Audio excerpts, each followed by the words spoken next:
noches, queridos hermanos, que el Señor les bendiga. Qué bueno nuevamente estar con ustedes. Estamos estudiando el libro de Marcos y aquí hay un grupo grande de personas. Ponemos la cámara para saludar y decimos buenas noches a todos nuestros amigos, seguidores de Facebook. Qué bueno que se conecte con nosotros. Estamos en el libro de Marcos, capítulo 2, versículos del 13 al 17, es el pasaje que vamos a estudiar en esta noche, ¿sí? Va a estar muy interesante, así que no se me duerma. Yo sé que algunos están un poquito cansaditos de su trabajo. El llamamiento a Leví es el título en esta noche. Abra su Biblia para que juntos vayamos estudiando, juntos vayamos avanzando en el estudio bíblico. ¿Qué concepto usted tiene de la palabra discípulo de Cristo? La verdad es que para algunos ser discípulo de Cristo es congregarse. Para muchas personas ser un discípulo de Cristo es asistir a las reuniones de la iglesia. Y le quiero decir de antemano que ser un discípulo de Cristo, hermanos queridos, no se trata de tomar algunas lecciones de doctrina y nada más. Obviamente que los discípulos son fieles a las reuniones, pero quiero quitar de la mente conceptos raros y equivocados de ser un discípulo de Cristo. Para otras personas, ser discípulo de Cristo es bautizarse. Y de hecho, usted le pregunta, ¿usted es un discípulo de Cristo? Sí. ¿Por qué? Porque me bauticé. Pero me gustaría que antes de abrir el pasaje que vamos a estudiar, leamos Lucas 6:40 para ver qué dice la Biblia con respecto al significado de la palabra discípulo. Quiero que esto lo guarde en su corazón. Lucas capítulo 6, versículo 40, hermanitos queridos. ¿Estamos listos ya? Veamos qué nos dice el doctor Lucas. Lucas 6:40. El discípulo no es superior a su maestro, mas todo el que fuere perfeccionado, subraya esa palabra, por favor. Mas todo el que fuere perfeccionado será como su maestro. Entonces, en la Biblia, la palabra discípulo significa alguien que está siendo perfeccionado para alcanzar el nivel de su maestro. ¿Queremos lo mejor para nuestros hijos, hermanos? Yo creo que muchos de nosotros estamos luchando que nuestros hijos tengan la mejor educación, los mejores valores, el mejor comportamiento, las mejores rutinas probablemente de cómo deben comportarse, cómo deben levantarse, a qué horas tienen que dormir. Y usted ha visto las caras de los papás cuando son pequeñitos y entran a los jardines. Antes decíamos jardín, ahora se llama, ¿cómo se llama? Inicial. Ahora inicial 1, inicial 2, y si es antes párvula 1, párvula 2. Bueno, ahora se han inventado muchas cosas. En nuestro tiempo era el jardín nomás, ¿se acuerda? Yo fui al jardín en mi tiempo, ya de 5 años. De 5 años, ahora, ¿a qué horas entran a estudiar? A los 2 añitos ya están entrando, pequeñitos, chiquitos, están entrando a estudiar.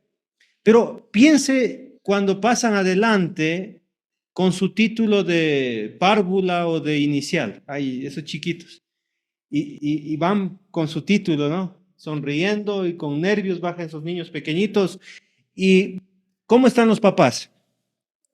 ¿Han mirado las caras de los padres? Esos padres están emocionadísimos. Ahí está mi ingeniero, ahí está mi abogado, ahí está mi predicador, dicen algunos. Bueno, depende los sueños del papá. Así como usted tiene esos deseos con sus hijos, Dios tiene los mismos deseos para con nosotros. Y la idea de Dios cuando usted se entrega y se hace una nueva criatura es que Dios quiere a usted perfeccionarle. Pero hay un gran problema. El perfeccionamiento siempre va a tener que ver con el interés del discípulo. Hay personas que no quieren crecer. Hay personas que no tienen interés en estudiar la palabra. De hecho, pueden asistir a las reuniones, pero su mente y su corazón está en otro lado. De hecho, los predicadores nos esforzamos en que enseñar la palabra de Dios con ilustraciones, con ejemplos. Queremos discipular a las personas, pero hay personas que no quieren ser discipulados. ¿Sí? Y hay muchos hermanos que cuando uno se está dando un estudio están diciéndole siempre sí, pero porque se están durmiendo. Están siempre agachando la cabeza que ya se duermen. Y hermanos, ¿qué significa esto? Que no les interesa aprender. Entonces, siempre debe haber en el deseo del discípulo es, yo quiero aprender, yo necesito cambiar, yo necesito madurar, quiero aprender este tema, quiero esto, quiero aquello. Debe haber un interés genuino, hermanos queridos. El proceso de perfeccionamiento no tiene que ver con aprobar un curso,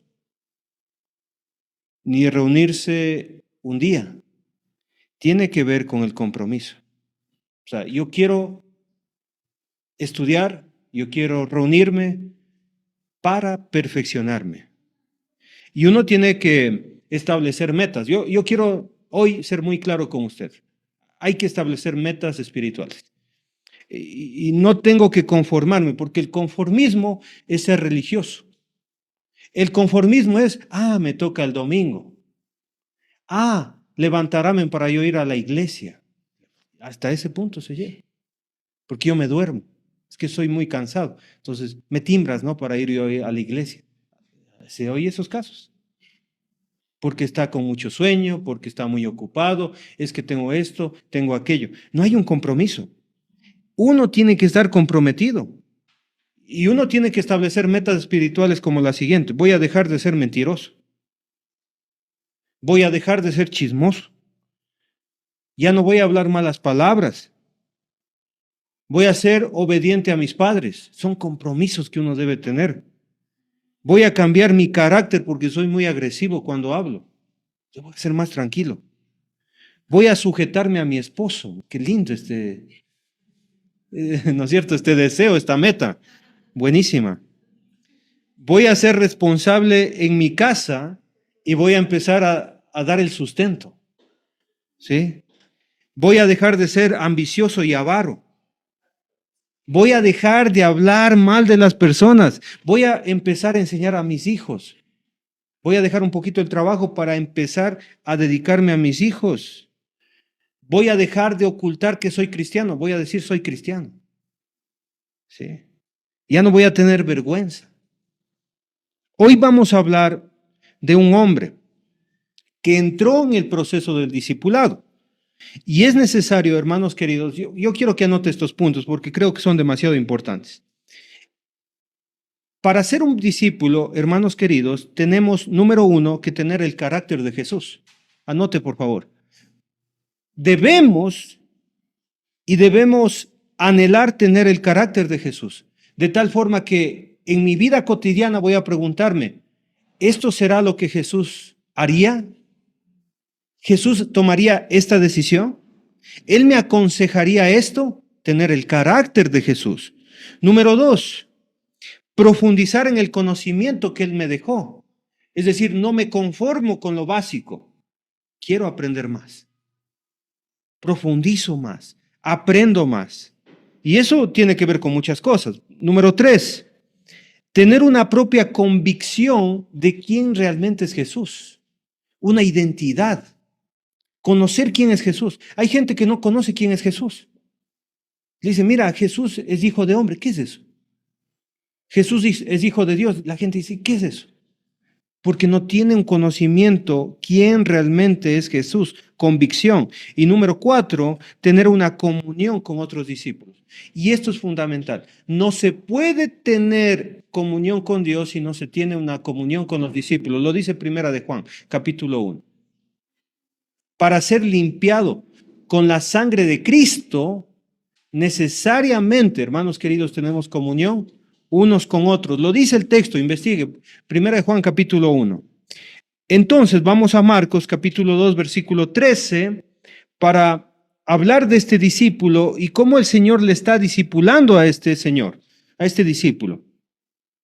Porque es un hombre, como usted puede ver a muchos hombres en esta tierra. Es un hombre, pero tiene algo en particular que vamos a descubrirlo. Dice ahí, después volvió a salir al mar y toda la gente venía a él. Y es interesante, hermanos queridos, que Jesucristo, su prioridad es enseñar. Ya lo hemos visto en el capítulo 1. Enseñar, enseñar, enseñar. Capítulo 1. Cuando en el 14 y el 15 vino a Galilea para enseñar, luego llegó a Capernaum para enseñar. Después de la curación de la suegra de Pedro, ¿qué dice? Que se fue a orar a las 4 de la mañana y todo mundo le buscaba. Pedro, te andamos buscando, Señor, ¿dónde estabas? Vamos a predicar, le dijo, a lugares vecinos, porque para esto he venido, si no me equivoco, 22 y 23. Entonces, hermanos queridos, mire, qué importante que Jesús venía para enseñar. Versículo 14. Y al pasar, vio a Leví, hijo de Alfeo. Este es nuestro personaje, hermanos. Leví, hijo de Alfeo, sentado al banco de los tributos. Ya vamos a ver de qué significa este banco. ¿A qué se refiere con banco de los tributos? Más adelante. Y le dijo, sígueme, y levantándose le siguió. Muy bien. Cuando el texto dice, sígueme, hermanos queridos, vamos a aprender algo muy básico del cristianismo. Es decir, sígueme sería la leche espiritual de la iglesia. El término sígueme. Un discípulo sigue a Jesús. Pero como les dije, un discípulo a veces no sigue a Jesús por las razones correctas, sino se hace un religioso, que está siempre defendiendo la tradición y no está defendiendo su creencia. Por ejemplo, hay religiosos que se le cambia de ubicación la cena. O sea, antes se hacía la cena después de un estudio y de repente se lo puso primero. Por logística, por algo administrativo que los pastores decidieron. Y se les cae el alma al piso y dicen, ¿cómo es posible que ahora estemos poniendo la cena en primer lugar? ¿Qué pasó con la convicción de él? Se acostumbró a una religión. ¿Se da cuenta? A veces estamos esperanzados en la tradición y en la religión y no en la fe genuina. Por ejemplo, hay gente que critica la vestimenta. Me muero, vino la hermanita con esa ropa y ¿qué hacemos, hermano? O sea, ¿qué hacemos? Y están preocupados más en la vestimenta que en el aprendizaje, en el estudio bíblico. ¿Sí? Entonces, hermanos queridos, debemos salir de la religión y empezar a tener convicciones. Leví, el que usted está leyendo en esta historia, es Mateo, el que escribió el Evangelio de Mateo. Era publicano. Él estaba sentado en los tributos públicos. Había dos tipos de publicanos, hermanos queridos. Los empleados del gobierno de Roma, así como usted va al municipio y están los empleados sentados ahí. Eso era un tipo de empleados. Número 2, los cobradores de impuestos que visitaban negocios y casas. Publicanos del gobierno y publicanos cobradores, como esos que andan aquí en motos, cobrando. Los publicanos hacían un negocio. Cobraban los impuestos en cada ciudad y ellos se encargaban de cobrar a la gente sus impuestos. Dominaban el idioma, sabían la cultura de los judíos, eran judíos mismos que cobraban los impuestos al pueblo. Para que me entienda mejor, el mocus, no le voy a entender ahí, me va a decir porque me dijo, el mocus, hermanos, era el jefe de los publicanos.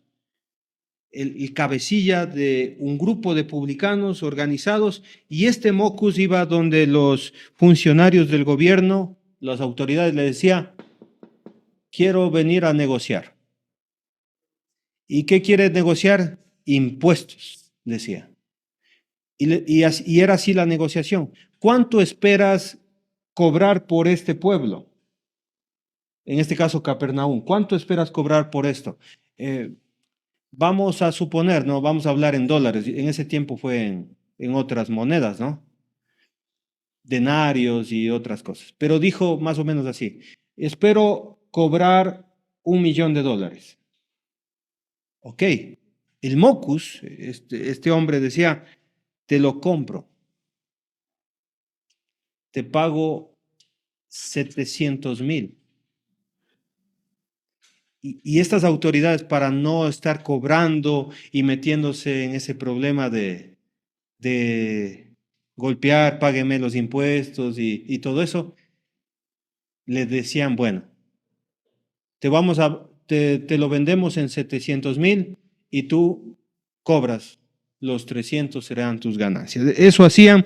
Entonces, hermanos queridos, ellos cobraban este Mockus juntamente con sus empleados, cobraban impuestos, como por ejemplo el IVA, la renta, el transporte, la importación, la exportación, venta de inmuebles, y ponían impuesto a todo. Usaban un lugar, impuesto por eso. ¿Sí? Los dueños de los bancos de los tributos tenían empleados públicos. Este era el trabajo ¿de quién? De Leví. Ellos eran los que se sentaban en las mesas de los tributos, y esta gente, estas personas como Leví, tenían autoridad para cobrar. ¿Sí? Los publicanos, así como Leví, tenían la autoridad de entrar en las casas. Imagínense esto. Podían entrar en las casas, podían entrar en los negocios, y estos se aprovechaban. Podían abrir las bolsas,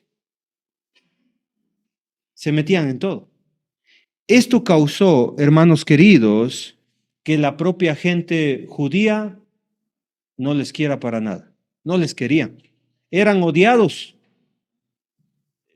Eran, hermanos queridos, indeseables, y les tenían por traicioneros. Estos siendo judíos, por la ambición de la plata, por la ambición de tener dinero, cobraban a su propio pueblo, y los judíos les odiaban. Esa era la condición. Ahora, muy bien, piensen esto. Dice el texto, por ejemplo, en Lucas, no lo abra, pero dice lo siguiente: vinieron también unos publicanos para ser bautizados en el tiempo de Juan el Bautista. Y estos publicanos arrepentidos le dicen: ¿qué debemos hacer a Juan el Bautista? ¿Qué haremos? Y él dijo: no exijáis más de lo que está ordenado. Pero ¿cómo la gente los veía? Mire lo que dijo Jesús en Mateo. Luego les paso el archivo si desean, hermanos. En Mateo les dice a la gente que los publicanos, Jesús hablando, y las rameras van delante de vosotros en el reino de Dios. Significaba que un publicano estaba a la par, ¿con quién? Con las prostitutas, a la par. Ese era el concepto que tenían los judíos con respecto a los publicanos. Incluso en el mismo Talmud, el Talmud le permitía mentir a un publicano. O sea, el pueblo de Dios no debe mentir, pero el Talmud, el reglamento de los judíos, les permitía mentirle a un publicano. Ahora bien, ¿entiende ahora el contexto de Leví? ¿Quién era Leví? Era un indeseable. Era tanto el odio de los judíos a los publicanos que pasaban un publicano y escupían delante de él. No sé si usted se identificaría con Leví, pero hoy quiero que se identifique como Leví. Ese es el objetivo de esta clase. Hoy quiero que usted piense que usted sí es Leví. Imagínese usted con muchas posesiones económicas, pero odiado por todos los judíos. Así se sentía Leví. Y Jesús le dice, mirándole, hey, sígueme. Y tal vez no entendamos de una vez qué significa la palabra sígueme, pero tiene un concepto muy profundo y muy importante en el tiempo de Jesús y por supuesto en nosotros. Cuando Jesús dijo sígueme, era una oportunidad de dejar de ser lo que era Leví. Este Leví, hermanos queridos, tenía mucho dinero. Imagínense a Leví con empleados, muchos empleados en su casa, esclavos. Tenía una casa gigante, tenía ropa espléndida, tenía dinero, tenía el coche más lindo que usted se puede imaginar en aquel tiempo. Hablando de carrozas, ¿no? No voy a pensar en un Lamborghini o un Porsche, no, no, estábamos, no un Ferrari, estaba una carroza con los mejores caballos, carísimos, porque él estaba metido en un sistema de corrupción y Jesús le llama y le dice, hey, sígueme. ¿Qué significaba que un rabino le diga a una persona, sígueme? Ahora, no es como la persona común piensa que es. Por ejemplo, yo quiero ser un predicador, me voy a una escuela bíblica o crezco en una iglesia y voy a ser un predicador. No, así no funciona. No es que uno decía, yo quiero seguir, era al contrario. ¿Sí? Y lo interesante es que Jesús era un rabino.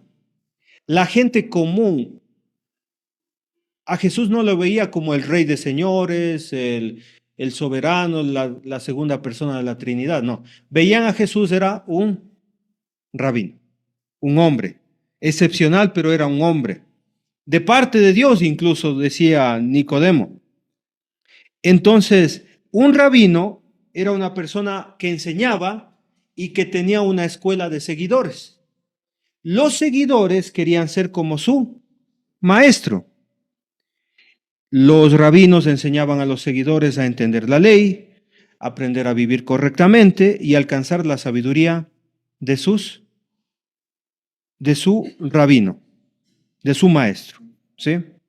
Ahora, el rabino era el que escogía a los seguidores, no al revés. El rabino escogía a sus discípulos. Entonces, ¿qué pensaba usted sobre el mejor rabino de aquel tiempo? ¿A quién escogería? Si usted hubiera sido un rabino en aquel tiempo, ¿a quién escogería? A los mejores. El rabino analizaba a la persona, por ejemplo, miraba ahí, no sé, a Isaac, que está por atrás, o a Jonathan, o al hermano Galo, que está por atrás. Miraba el rabino y se preguntaba lo siguiente: ¿puede esta persona, si lo escojo, ser igual a mí? Esa era la pregunta del rabino. ¿Logrará esta persona ser igual a mí? Entonces esto también significaba que el rabino descartaba discípulos. Decía, quiero seguirte. No, por esta vez no. Quiero seguirte. No. Ni lo pienses, no. O sea, descartaba y decía, no quiero que tú seas mi discípulo. Entonces, para un papá judío era un honor que su hijo sea escogido como discípulo. Entonces, piensen estos datos que lo encontré. A los 5 años, un niño pequeño, como la Abigail, 5 años, ¿no? Es de la edad de la Abigail. Ay, perdón. A los 5 años, ya se memorizaba un niño grandes porciones del libro de Levítico. 5 añitos. A los 8 años, ya se había memorizado Génesis, Éxodo, Levítico, Número y Deuteronomio. A los 8 años. Sabía de memoria la Torá. La Torá es los 5 primeros libros de la Biblia, ¿no? No es la esposa del toro para los que estaban pensando que es. ¿Sí? La Torá. se memorizaba. A los 13 años ya eran expertos en el Talmud. O sea, se sabían todo el reglamento de los judíos. A los 18 años ya daban sus propias interpretaciones del Talmud. Y de estos jóvenes brillantes, el rabino decía, tú vas a ser mi discípulo, tú también, y tú. Los más brillantes eran escogidos para ser. Marcos 2:14. Y al pasar, vio a Leví, hijo de Alfeo, sentado al banco de los tributos públicos, y le dijo, sígueme. Yo creo que un escalofrío se le pasó por el cuerpo de Leví y regresó a ver. Le dijo Jesús, sí, te escojo. Porque era una tremenda oportunidad. Nadie hacía lo que Jesús hacía. Pescadores, cobradores de impuestos, celotes. Jesús escoge a las personas menos pensadas, a los que no tienen oportunidad. Leví no tenía ni siquiera el 0,01% de probabilidad de que le escojan a él. Y creo, hermanos queridos, que debemos mirar con esos ojos el cristianismo como una tremenda oportunidad que Dios nos está dando a nosotros. Usted tiene la tremenda oportunidad de ser un discípulo de Cristo. Entonces no se trata de tener la costumbre de reunirse. Algunos piensan que incluso la cena del Señor es la responsabilidad y por eso son discípulos. Entonces toman la cena y el hermano, no, ya se fue porque ya tomó la cena. Y dice, tomé la cena, cumplí. No se trata de eso. Se trata de qué, hermanos queridos? De mirar como una oportunidad del cristianismo, que el Señor me escogió a mí para seguirle.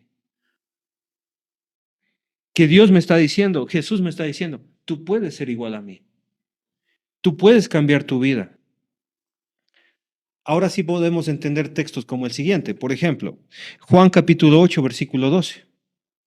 Ese sí abramos, por favor. Juan capítulo 8, versículo 12.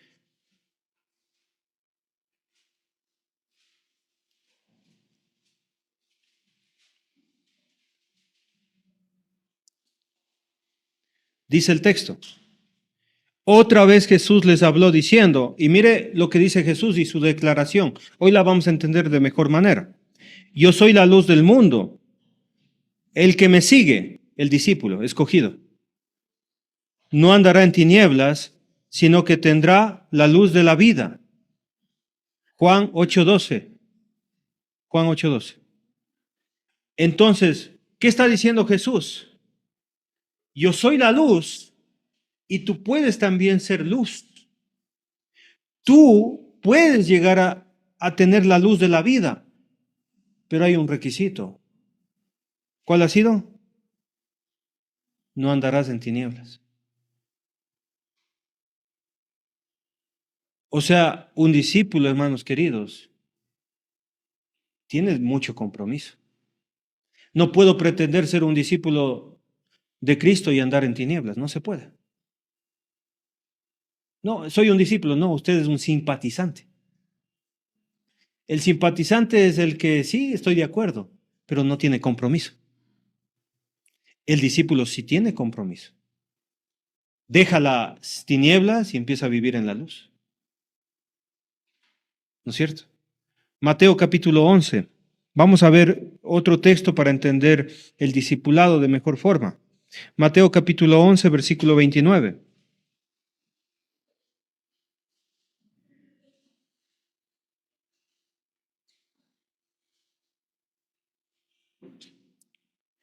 Subraye la palabra yugo. Mateo 11, 29. Subraye la palabra yugo. La palabra yugo significaba en aquel tiempo el cuerpo de enseñanza de un rabino. Yugo significaba el cuerpo de enseñanza de un rabino. ¿Estamos de acuerdo? Llevad mi yugo, mi cuerpo de enseñanza, sobre vosotros y aprended de mí. Claro, es un discípulo. Que soy manso y humilde de corazón. Es decir, ¿qué tiene que ser el discípulo? Manso y humilde de corazón. Y como resultado, mire, hallaréis descanso para vuestras almas. Es decir, yo quiero estar tranquilo, tengo que ser como Jesús, manso y humilde. Porque mi cuerpo de enseñanza, porque mi yugo es fácil y ligera mi carga. Más fácil entender el texto, entendiendo los conceptos de qué es un discípulo.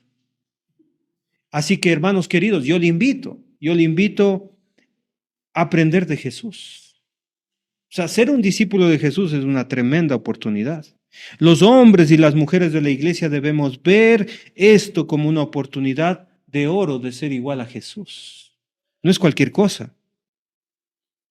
Pero seguro hay alguien que dice, ojalá que este estudio lo escuchara mi mamá. Ojalá que este estudio lo escuche mi hermana o mi hermano. ¿Por qué no vendría mi hermano? Él le hubiera quedado bien esto. Si usted tiene esta actitud, que mi papá, mi hermano, mi hermana tienen que cambiar, usted no va a crecer ni madurar nunca. Usted tiene que tomar personal el estudio y debe decir, yo voy a cambiar, yo voy a ser un verdadero discípulo. ¿Sí? Y piense en un taller mecánico. Siempre hay un maestro y siempre tiene discípulos. Los discípulos nosotros les llamamos los ayudantes aquí en Ecuador. ¿Y cómo están aprendiendo? ¿Qué discípulo aprende? El que es más metido, el que está ahí con la cabeza sacando. ¿Para qué es esto, maestro? Para esto. Y eso se mete ahí, maestro. Sí, ahí se mete. Y está indicándole todo, ¿no es cierto? ¿Y cómo se hace esto, maestro? Esto se hace así. Ah, o sea, cuando se mueve esto, funciona esto y aquello. Y este mueve a este dispositivo. Sí. Y esto, no metas ahí el dedo. Te vas a chancar. Pero, ¿y esto de acá? Y se chanca el dedo. Au, dice. Te dije que no metieras el dedo. Porque eso hace él. Maestro. ¿El maestro qué hace? Guía, cuida, muestra, enseña. El que no enseña, el que no indica, el que no responde las preguntas, mal maestro.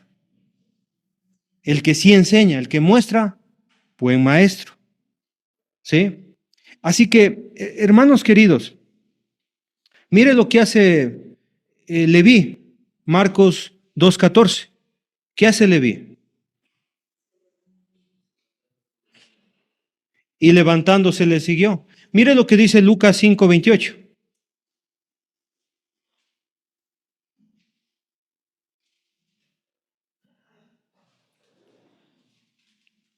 Lucas 5:28. Y dejándolo todo, se levantó y le siguió. ¿Qué va a dejar usted para seguir a Cristo? ¿Qué decidió dejar en su vida para seguir a Cristo? Leví lo dejó todo, pero vas a perder un ingreso que es grande. Mucho dinero. No me importa. Seguir a Cristo significa abandonar, cambiar el sistema de vida, cambiar la forma de pensar, abandonar la forma de vivir y ganarse la vida. Va a ganarse la vida distinto ahora, Leví. Ya no así como antes. Pierde la economía. Leví dice, ya no quiero seguir con esta vida. Ya no quiero seguir con este sistema pecaminoso. No, no me sirve el trabajo que tengo porque me está llevando a la condenación. Yo voy a dejar de ser corrupto, voy a dejar este sistema de pecado. No quiero vivir con esto. No se puede seguir a Cristo. No se puede seguir a Cristo si uno no deja las cosas. Y cuando una persona decide dejar para seguir, Jesús le dice, te voy a enseñar cómo debes vivir. Te voy a enseñar cómo vas a tomar las decisiones. Te voy a enseñar a cambiar y a saber comportarse. Te voy a enseñar cómo funciona la familia y cuál es tu papel en la familia. Te voy a enseñar cómo manejar el dinero. Te voy a enseñar cómo tratar a tus semejantes. Pero para eso tengo que dejar para seguir. No vayan a renunciar a los empleos, porque el otro domingo va a decir, nos dijo que renunciamos. Hermanos queridos, si hay algo que le impide a usted seguir a Cristo, cualquier cosa que sea, es mejor perder para ganar. Amén. ¿Qué hizo Leví después de esto? Lo vamos a ver en la siguiente clase. Que Dios les bendiga, hermanitos. Que Dios les guarde.